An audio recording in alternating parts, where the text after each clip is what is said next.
Welcome back, everyone, to the Too Much Curve podcast. This is Michael Santos. I am your host. We finally got a race. We can talk about a race. And it was a great one. It's been a while. I hadn't uploaded a little bit, but I'm excited to talk about racing again. I did want to talk a little bit. I didn't know if I really wanted to talk through the break. With the testing, it was a short testing. There wasn't really much to talk about, but we're back. We had a great race. Bahrain GP. What a race that was. It was really great to see somebody put Hamilton's feet to the fire, and of course it's Max. Valtteri Bottas was there, but Max was there. He showed up. Max is usually really quick, but he was really putting the pressure on. So there was a lot of rumors during testing that Red Bull's going to be the team to fight with, but apparently every year they say that Red Bull's going to be. It's Lewis Hamilton saying that Red Bull's going to be challenging this time. I don't know. And then, fast forward to the first couple races and he's won every single one. He's already won the championship by the second, third race. Just kidding. You can't win the championship that early if you're unfamiliar with Formula One. But basically, and honestly, it ended with Hamilton on that top step, but that only tells a very small part of the story. I wish it ended differently. I wish it did.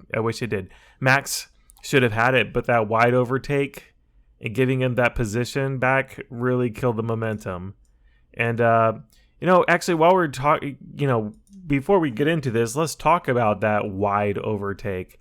What the hell was that with the turn 4? Why did the FIA tell the drivers, hey, you can go wide on turn 4. We don't care. What? Why? And then, of course, Hamilton's doing it every lap. Why not? It gives him the advantage. And I think he did it a total of 29 times during the race. I think somebody counted. And Red Bull complained about it. And Max is like, he started doing it too. And then the FIA is like, hey, that thing you've been doing, it's not cool anymore. It's like, oh, okay. Why even say that in the first place? Why did that come up in conversation? Like they're just having the drivers meeting and be like, all right, guys, be safe out there. Keep it clean. By the way, turn 4 go as wide as you want. We don't care. Let's use the entire lot. Let's use the entire track. Let's make up our own lines. Next they're gonna be like, let's skip that turn, that hairpin turn. We don't need that turn 1 or turn 4. Turn 4. That's the hairpin. But yeah, I was thinking that in order for Max to really get that position, I think that what would have been ideal is him giving the position away in a different spot. I think that would have kept his momentum going.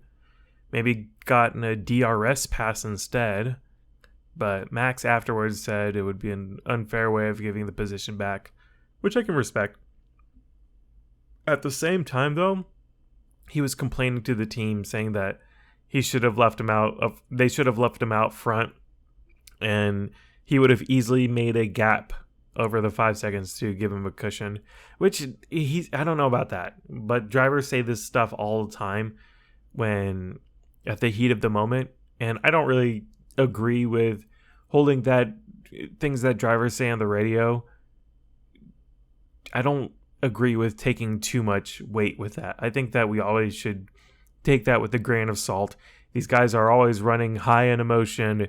They're driving a car 200 miles an hour around the circuit for like 50 laps. And it's a very intense, very strenuous thing to go to. go through. I race on my steering wheel here, and I get, antsy racing on like 60 difficulty, and with a half of what they're going through, and it's not even a true simulator. So I can only imagine. But we saw Max on the hunt today.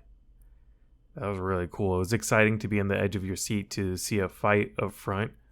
Usually we're looking at the midfield for battles of that quality. So it's nice. It's nice once in a while to get that for P1. And it's not because of Lewis making a mistake. It's because just Red Bull was just that good. Max smelled blood on the water.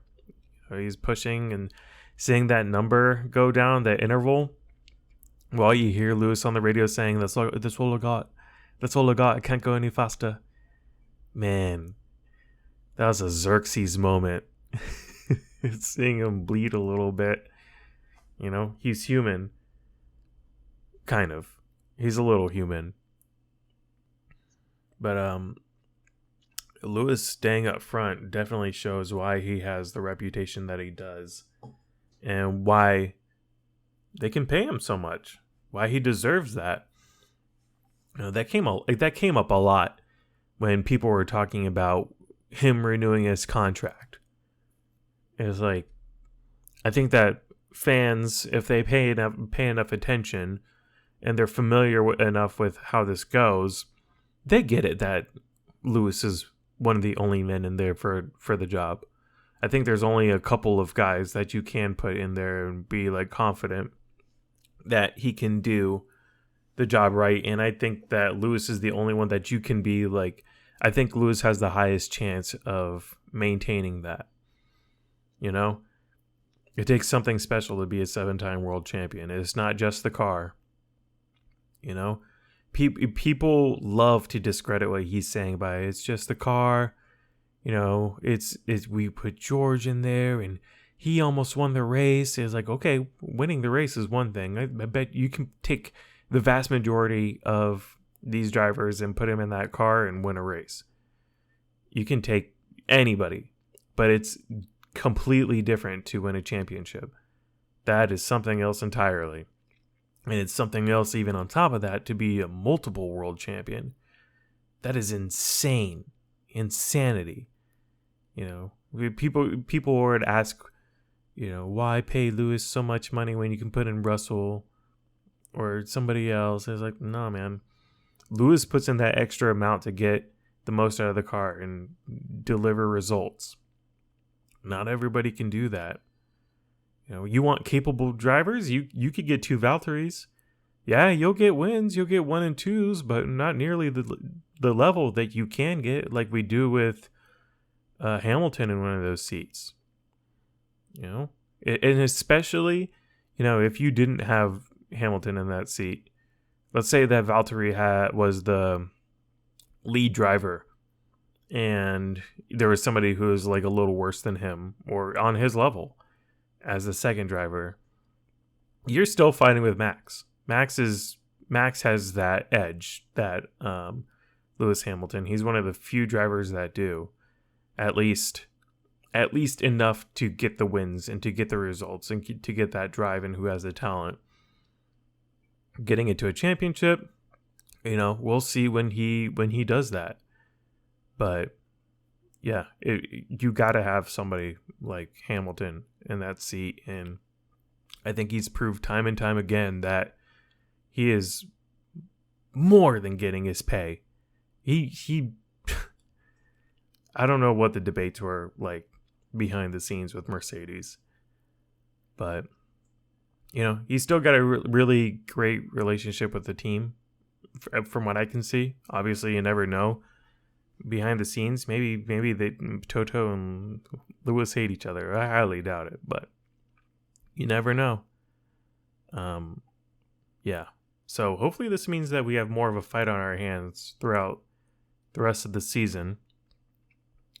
Obviously, that Honda engine is great. Max's performance speaks for itself. He could have had that win. If we were able to do that race a couple more times, Max would have probably won, at least one of those, Sergio had some really bad luck. It's not his fault. It's just the curse from drinking the poison chalice that is the second seat, as we've all come to expect. So he's done what Albon was doing all last season, which is getting washed early and spending the entire race regaining positions. Although Checo did a really good job at it. Albon had a couple times where he did pretty good to go back up the field, but Checo really showed how it's done. I think we're going to see some really good things from him, and all joking aside, the only reason he did start behind is because of technical issues, and I thought he was out. I thought he was out of the race, but I don't know. They got it fixed. I think it was just a steering wheel. They got it fixed, and he was able to deliver really well. Gasly, amazing. He had a great qualifying. He qualified, what was it? He was 4th with mediums? That's awesome. What the hell? That's Mercedes shit. It's a shame that he had that crash. He ran into Danny Rick the first lap. I don't know what happened. And he lost his front wing, so he had to pit. And it put him so far back, he was never really able to recover. There was no, I think he wasn't able to take advantage. Well, there was that early safety car, which we'll talk about here in a bit. But yeah, it really screwed him over. It's a shame, but he'll end up on that podium again for sure. Yuki did amazing, especially for his first race. This dude's gonna be a monster. He's gonna be a problem. Yuki is already out there driving like he's been on the grid for years. He doesn't look like a rookie. And especially when you're comparing him to the other 2 rookies that we have on the field. Is it 2 rookies? It's just Nikita and Latifi. Yeah. Especially when you're comparing him with those guys, dude, night and day. And I know that they're in worse cars, but there's an aura about when somebody's got something that when somebody's got their shit together, like Yuki does, versus those other 2 guys. Yeah, I think we're going to see some great things from him. I think he's got potential to be like a great driver, put him in that elite tier. So, yeah, back to Honda, the engine being good. So it's doing wonders for the Red Bull and the AlphaTauri teams. So obviously the engine's great. We'll see how it's going to do with those more downforce heavy tracks. I think that Imola, I don't remember exactly, but I think it's obviously a more turn heavy than it is. I think it's more it's more technical than Bahrain is. But Bahrain isn't very technical whatsoever. It's very power driven, which I think that seeing how well that Honda engine did today, minus the driver errors or just issues that were beyond the driver's control that caused them to not even necessarily be in the top 10. Oh, actually, all of them were in the top 10 except for Gasly. But anyway, you know what I'm saying. But yeah, I think that bodes well. I think that we'll see some great performance from them at Monza and Spa. But yeah, we'll see when it comes to tracks like the Hungaroring, when it comes to Imola. Yeah, we'll see there. Does Red Bull have that the full package here? Red Bull says it every year. Mercedes say it every year. Maybe this year they'll actually mean it. That Red Bull's going to be a problem. We'll see. Who's not going to be a problem is Haas. Haas is so screwed. That team is so screwed. And I said it in my predictions podcast. But yeah, they're in it deep. It's bad when they're already calling Nikita Mazepin. It's just his first freaking weekend. He spun like 4 times. It's even worse when people are cheering and everybody's so happy that you DNF'd your first race. People are like posting he's the quickest DNF into his career out of anybody and all this crazy stuff. And they're all so happy about it because Nikita Mazepin is not a very likable guy. He's quite the opposite, actually. He's very much a disgusting jerk. So just remind me never to be such a bad person that when I fail horribly at my job that people are cheering because of it.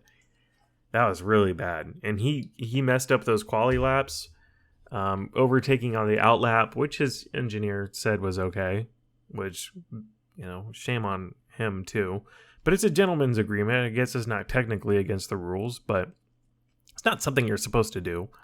And then to do that, it's almost comical to when you see the clip of he's like, "It's all right." I can't do his. I don't think he has like a super Russian accent, but I'm gonna go for it. Is it all right if I pass everybody and I go? His engineer's like, "Yeah, go ahead, and pass those guys, and immediately on turn 1 to just spin out and screw everybody. It screwed up Seb's lap, it screwed up Ocon's lap. So not only do the fans and everybody hate you, but now you've got these drivers who hate you. It's like, man, nobody's really going to give you the benefit of the doubt. But yeah, he spun out, what was it, a third turn, I think? First lap. He killed all the momentum. It was really close, It was cool saying like Dan and Norris side to side, like some flights like that. But yeah, man, he killed it. He killed the momentum. There's the restart, but it's not quite the same as like a race start. And then there's Mick who spun a lap later. And I know that Mick, how it's gone in the past is that Mick takes time to get, he's a slow. It takes him some time to get him up to speed, to get him where he needs to be. But the problem is that there is no veteran drivers. They've got 2 rookie drivers. And I don't know what the hell they're thinking. I think I said it before, but Grosjean and Magnussen both flattered that Haas car so much, and it looks awfully twitchy. And these guys don't know how to handle it. And I don't know who the hell thought it was a good idea to get rid of both veteran drivers and replace them with the green rookies. I know it's money. Mazepin obviously comes with his dad's money. Probably going to end up buying the team.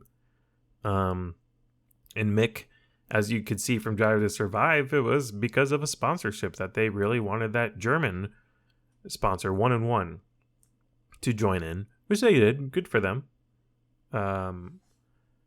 Yeah, it's just you're setting them up to fail. It's not like Haas listened to their veteran drivers anyway, because Grosjean always would complain about that, or I don't know about always, but he mentioned it a couple times where like they don't listen to their feedback, and Haas never gets better. So it's gonna be a long year for them. It's gonna be a real long year. I think they're gonna be dead last. I'm not expecting any points for either of those guys. We'll see if Mazepin even finishes at Imola. He'll probably be driving real scared the second time around and be very careful not to crash. McLaren put in a good effort. Like I said, it was cool seeing them side by side on the first lap. and the safety car kind of killed that. Lando Norris at P4, man, that's awesome. He's definitely underrated. He's definitely getting way better than people give him credit for. People were saying that Dan is gonna, stomp him out. I don't think so. I think they'll be really close. I think Dan's gonna win in the end, but yeah, I think that they're definitely the ones to beat for P3 with those two drivers.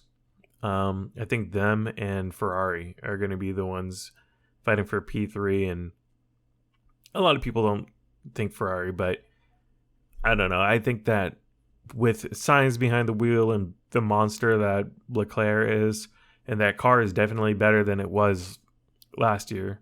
I mean, it's not saying much, but yeah, I think that they're gonna be taking the fight to McLaren a bit. But yeah, Dan was in P7, not the best result, but not bad. It's his first time in the car. It's excited to see how he's going to be when he gets comfortable in a car. And Leclerc got the undercut on him, and he lost a few points due to positions due to just pit strategy. And there was like Perez overtaking him pretty late in the lap, and there's not much he could do. DRS on that track was insane. The wind and everything, it was like super DRS that they had to deal with. So yeah, there was no really defense against those, but at least they were able to keep Sergio behind Norris to at least get that fourth position. So that's awesome. Ferrari, same deal. Sainz, as soon as he gets comfortable with the car, I think that they'll be golden.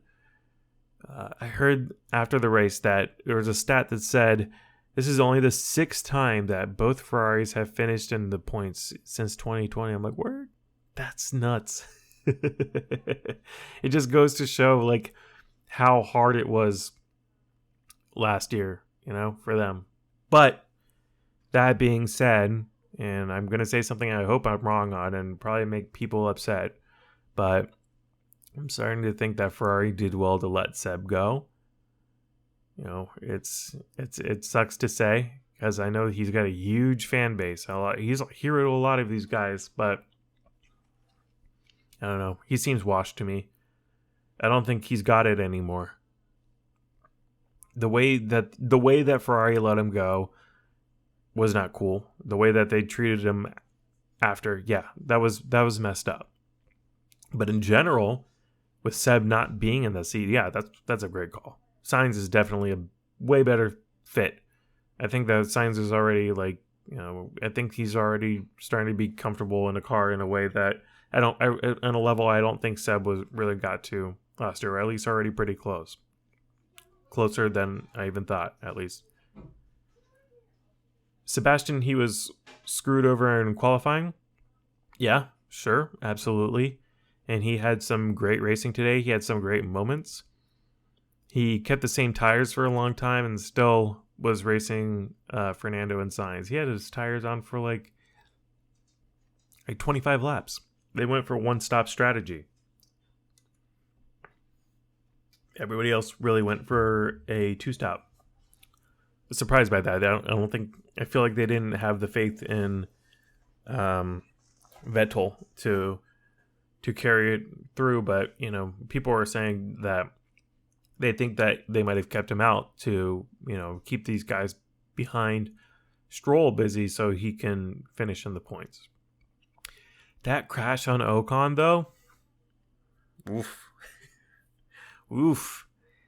And then he complained that Ocon moved on his line. Double oof. Like I said before, drivers say a lot of stuff in the heat of the moments, but sometimes you gotta be like, come on, man. You can't say stuff like that.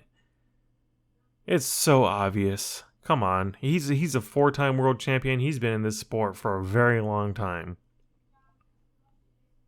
And Ocon said that he apologized to him afterwards.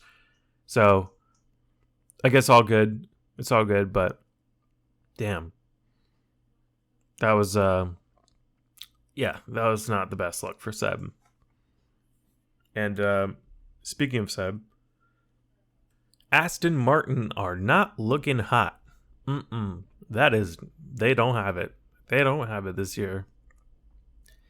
They didn't have much practice time. That clip of Stroll during practice asking for wind direction and the speed, and they're like, yeah, there isn't any wind. Yikes. Maybe copying pictures of Mercedes isn't the best tactic for building your car. Because they copied Mercedes, which has a low rake, which paid off last year. I don't think that their drivers were... I don't think that they had the reliability or the skill behind their drivers, especially Stroll, to really carry out the full advantage of the car. But, this year they transitioned to favor regulations for the higher rake. So now they're screwed. They're left dead in the water. But Mercedes can work with that because Mercedes are the ones that built this out, and they're the ones that know how the car handles. I talked about it a little bit before, but people are kind of jumping onto the Aston Martin bandwagon and giving them a free pass while they were critical of Racing Point before, but it's still the same thing. They're a green Mercedes. It was the pink Mercedes last year. It's the green Mercedes this year. People are just hyped because Seb's in the car and it's British Racing Green. And it's Aston Martin. And they're excited for Aston Martin to be in it. It doesn't change that they kind of did a little cheat code to try and make it work for this year. And I think that if they just did it last year and the COVID stuff wasn't pushed out another year, they would be fine. I thought that this year was going to be more of a filler year because the regulations didn't really change that much, but apparently not. Apparently we're in for a great season here, but Aston Martin are kind of hung out to dry. I don't think their engineers really understand the car because they didn't build it from the ground up like Mercedes did. So they don't have the understanding that they do with the Mercedes engineers. And not saying that these guys aren't smart. Obviously, they're engineers working for Formula One. They're way smarter than I would ever be, But these guys come from, a lot of guys have probably been there since the Force India days. And this is a team that's always punched above its weight, but it's never been in that echelon of driver or car. So what are they going to do? I'm sure they'll try to... I hate to say it, but they're probably going to see what Mercedes does and be like, yo, let's do that. But they got to be careful because, the FIA banned that. But they'll still try to do something. And then I heard that Otmar was going to take it up with the stewards that the low rake cars are getting shafted because of the new aero regulations. What do they expect to happen? They're gonna sit at the table with them and it's like, hey man, you really fucked us over here. Oh, sorry, I don't mean to curse, but you really screwed us over here. We're not winning races. We're not as fast as we were last year. It's like, how are you gonna go with that? Because it's them and Mercedes, and they're gonna say Mercedes is in the same boat. It's like, well, Lewis just won the race. Bottas got third place, and Bottas didn't even have a great race. Like, it's such a stupid freaking thing to say, hey, your new regulations are gonna screw us over. But I don't know. That whole team just doesn't sit right with me. It doesn't. I've never really cared for them. I never really liked them last year when they were doing the tracing point stuff. And the Drive to Survive really reminded me of how it just stirred those feelings from that fiasco again, especially that video from Lawrence where he's sitting with his box. He's like, I am appalled that you guys would even say this about me. The other teams are losers. They did a good job of making him seem like a bad guy. I'm not going to talk about Drive to Survive too much, but I'll probably reference it here and there. But They did a good job showing that he's kind of the heel of this whole thing. But yeah, I don't really like that. That was like such a salty video, and the other teams were absolutely correct to challenge them for this stuff, for the stuff that they did last year. And now they're stuck to pick up the pieces. But right now it looks like Seb left one circus for the other. Checo got the best deal out of this. He gets to watch this all the way from his rear view. Like, this is sick. They were able to give him the desperation that he needed to drive the hell out of that car and get a win and get a great drive with Red Bull. And just a couple of quick notes that I wanted to chop on before I wrap things up. But it was a disappointing race from Alpine. Ocon was one of those guys that was screwed over from Mazepin with that spin in qualification. One of the guys who was passed in the gentleman's agreement.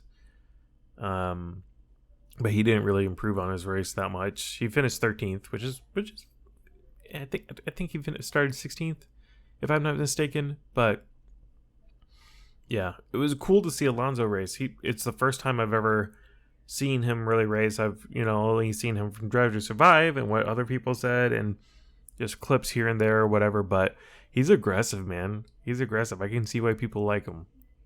I can see the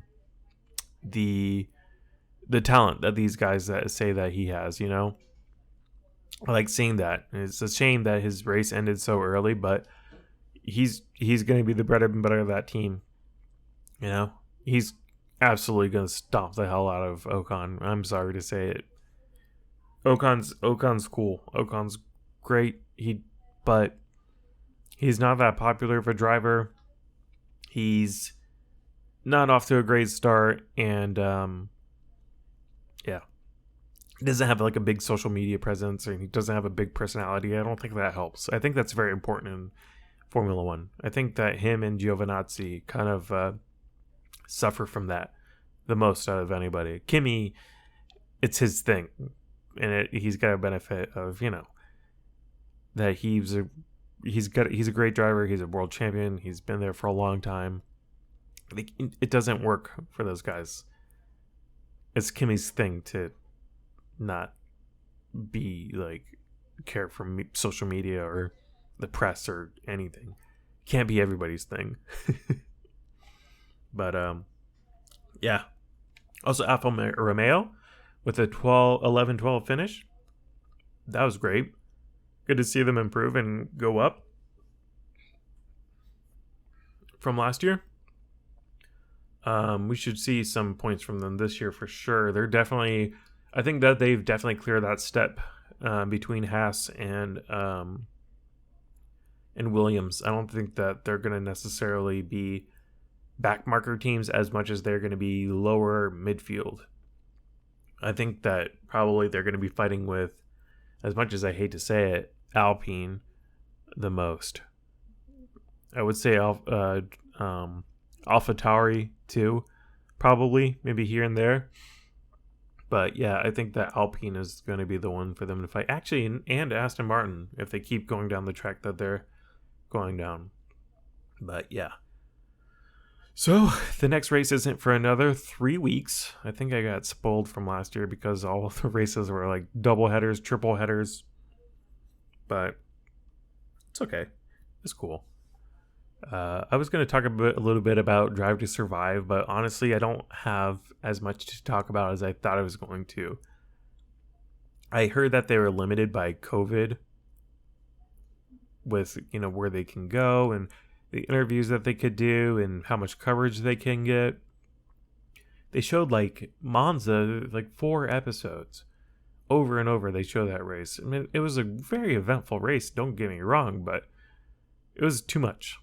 And they missed so much of it, including George's Mercedes drive and that crazy Silverstone race where everybody's tires were exploding. I think that the COVID thing really made a difference as far as how I felt about the show, but I was also wondering if it doesn't hit as much because I actually watched the season. That I will say that manufactured beef between Lando and Carlos, that was so weird. That was so incredibly weird because these guys have like the biggest bromance of anybody I've ever seen, like driving. And of course they have a rivalry. Everybody is teammates with everybody. That's your biggest rival. But it wasn't as dramatic or stated at all. I don't even want to say overstated, just stated whatsoever. Like they had overstated in Drive to Survive. That was so weird. But the most important thing is that it brings more fans. That's how a lot of us started, so I am not going to complain about that. But yeah, and with that, I'm going to end it. I don't know how much I'm going to be covering before the race. It depends how silly season is going to be this year. But yeah, thank you so much for listening. Make sure you like and subscribe if you enjoy this, and I'll see you next time.